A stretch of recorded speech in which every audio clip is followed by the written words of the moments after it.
Perkahwinan merupakan satu perkara yang indah serta merupakan salah satu sunnah Nabi Muhammad SAW. Ia menyatukan dua buah jiwa dengan satu ikatan yang sah melalui pernikahan. Namun, sebuah rumah tangga mungkin akan diuji dengan berlakunya nusyuz dari sesebuah pihak. Assalamualaikum. Pada hari ini, kami akan membentangkan tulisan bertulis kami yang bertajuk nusyuz. Jadi, apa itu nusyuz? Nusyuz berasal dari perkataan nasyaza yang bermaksud tanah yang tersembul tinggi ke atas. Secara literalnya pula, nusyuz bermaksud membangkang, derhaka atau tidak taat. Dari segi syarak, nusyuz kebiasaannya didefinisikan kepada isteri yang telah berkelakuan meninggi diri kepada suaminya dengan mengingkari ketaatan kepada suami yang telah diwajibkan oleh Allah SWT. Dalam erti kata lain, nusyuz bermaksud menderhakai atau mengabaikan tanggungjawab sebagai seorang isteri atau suami kepada pasangannya dengan alasan yang tidak munasabah mengikut kehendak syarak. Hukum nusyuz adalah haram dan merupakan salah satu daripada dosa-dosa besar.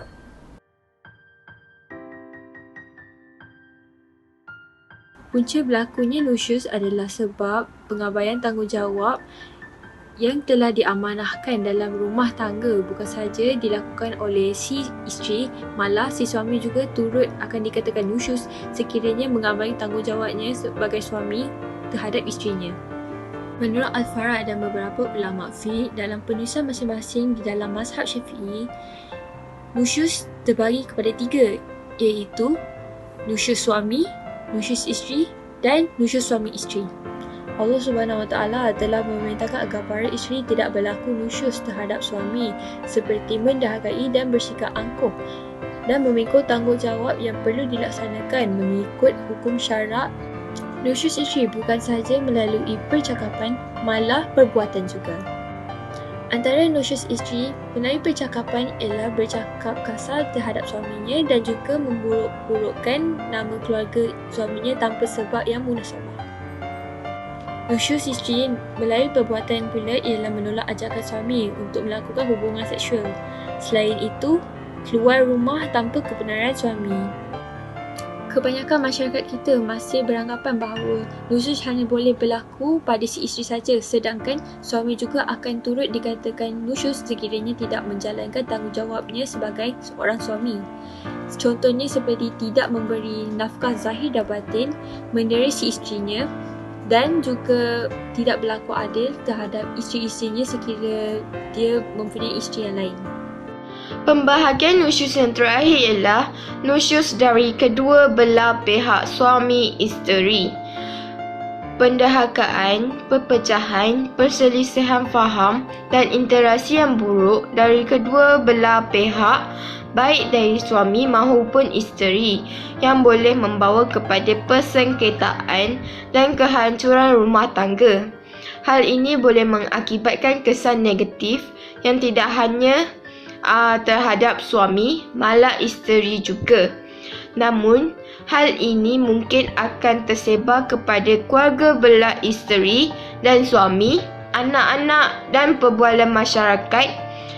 Contoh yang boleh menyebabkan nusyuz ialah kebencian yang berasal dari salah satu di antara mereka untuk melakukan komunikasi terhadap pasangannya.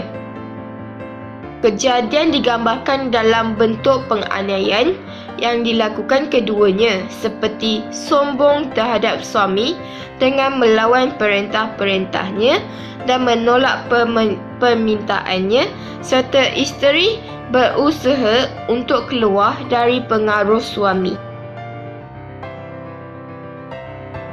Seterusnya, saya akan menerangkan faktor berlakunya nusyuz.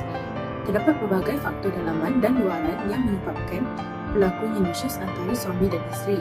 Antara faktor dalaman yang pertama ialah tiada sikap bertolak ansur dalam perkahwinan. Contohnya, si suami enggan untuk mengambil tanggungjawab menjaga anak semasa isteri tidak dapat memberikan komitmen yang penuh. Perkara seperti ini telah menimbulkan rasa tidak puas hati si isteri kepada si suami seolah-olah tidak memahami situasinya. Untuk memupuk hubungan yang mahabbah, pasangan suami isteri perlulah mempunyai sikap bertolak ansur agar tidak berlakunya nusyuz. Seterusnya, kurang didikan agama juga adalah salah satu sebab terjadinya nusyuz. Misalnya, suami tidak menjalankan tanggungjawab untuk memberi nafkah keperluan yang cukup kepada isterinya atau isteri tidak menjaga makan dan minum suami dengan sebaiknya. Hal ini terjadi kerana mungkin suami tidak ada pengetahuan yang cukup tentang agama ataupun masih tidak berupaya untuk memimpin rumah tangga mengikut cara Islam. Keadaan akan bertambah kucak kacir sekiranya suami atau isteri tidak mempunyai latar belakang dan pegangan agama yang kuat.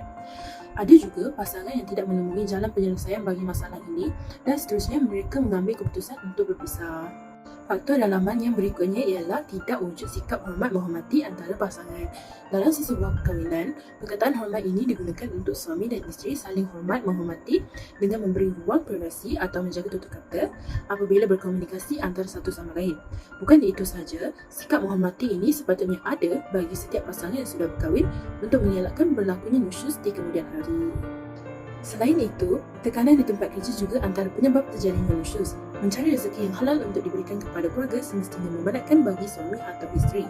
Walau bagaimanapun, kelelahan di tempat kerja tidak sepatutnya dibawa pulang ke rumah sehingga menyebabkan kita kurang memberi tumpuan kepada pasangan maupun anak-anak.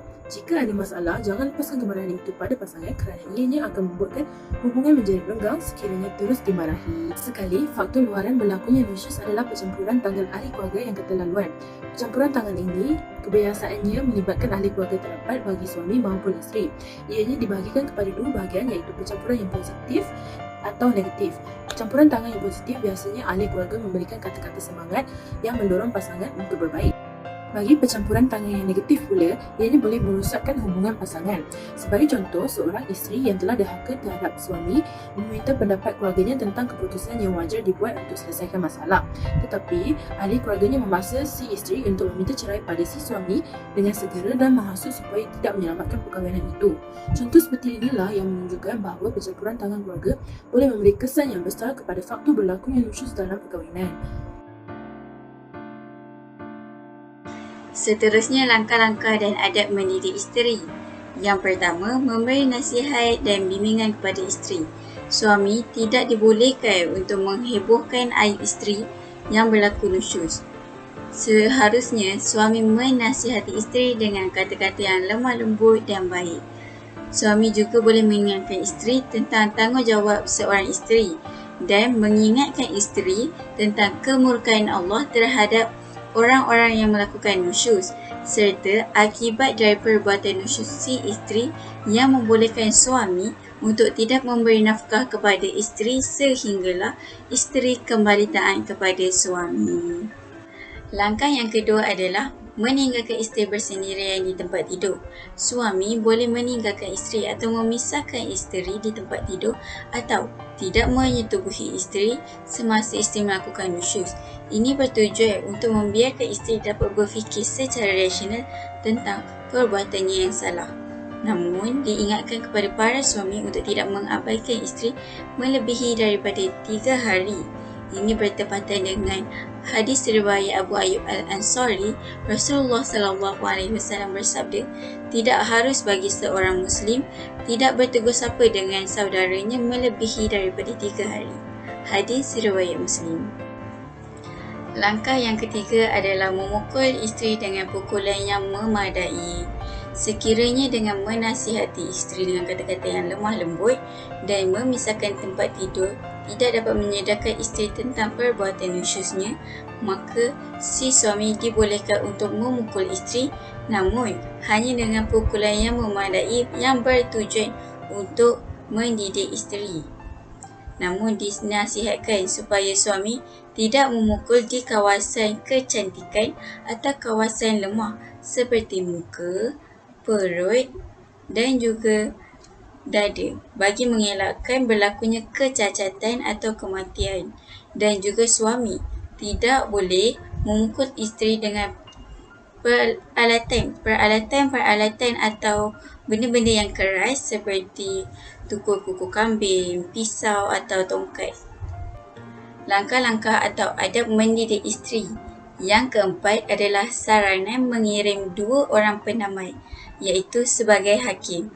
Syarat-syarat untuk menjadi pendamai atau hakim ini adalah mestilah Muslim, mukallaf. Mukallaf yang dimaksudkan di sini adalah baligh dan berakal. Seterusnya adil, dan keempat mengetahui cara-cara untuk memperbaiki hubungan suami dan isteri.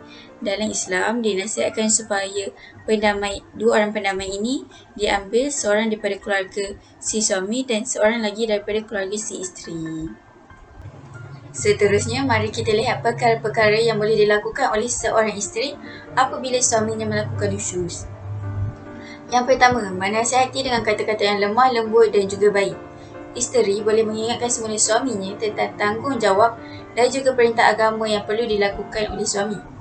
Yang kedua, isteri boleh membawa perkara ini kepada orang tengah.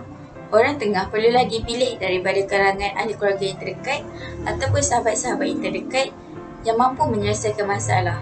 Namun, isteri perlulah berhati-hati dalam memilih orang tengah iaitu pengantara yang menyelesaikan masalah agar tidak memilih mereka yang akan mengeruhkan lagi keadaan.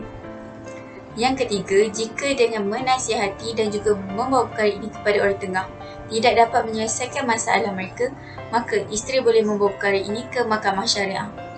Isteri boleh menceritakan masalah yang dihadapinya kepada hakim. Isteri boleh menceritakan perbuatan suaminya yang nusyuz dan menuntut haknya yang hilang apabila suaminya melakukan nusyuz kepada hakim. Dan akhirnya, hakim yang akan menentukan sama ada perkahwinan mereka ini akan ditentukan dengan baik atau diakhiri dengan penceraian.